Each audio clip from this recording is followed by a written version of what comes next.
Drinking water in Rock Island, Moline and East Moline will be tested for forever chemicals.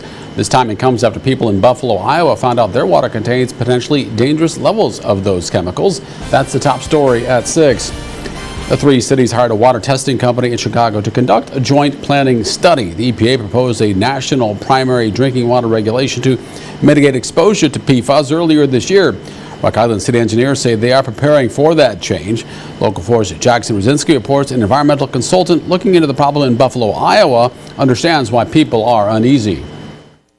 PFAS is a class of man-made chemicals characterized by long chains with fluorine on it, fluorinated compound. In March, the Environmental Protection Agency proposed a national primary drinking water regulation, requiring PFAS level in drinking water to be lowered significantly. That is expected to go into effect later this year. The regulation was based on the health effects of PFAS on a person's body. According to the EPA, there are concerns about long-term exposure of humans to PFAS compounds, things like some cancers, some autoimmune type issues, mothers to be, and people that are feeding their babies are some susceptibility to some adverse effects. The Environmental Working Group provided a chart of PFAS tests on its website that shows the Quad Cities as the second highest levels out of 31 states tested. Brady says no one can avoid PFAS completely. There's a concern, obviously, and people have a right to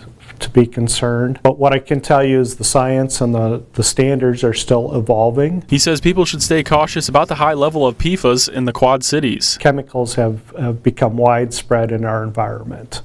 They move through water and they move through the air both. So they're pretty persistent. In fact, most of our population in the country have some level of PFAS in their bodies. Brady also says you can mitigate PFAS exposure at home by using several kinds of filters, including granule activated carbon, reverse osmosis, and nanofiltration. He says the key is to make sure to buy products that are proven certified to remove PFAS. Jackson Rosinski, Local 4 News.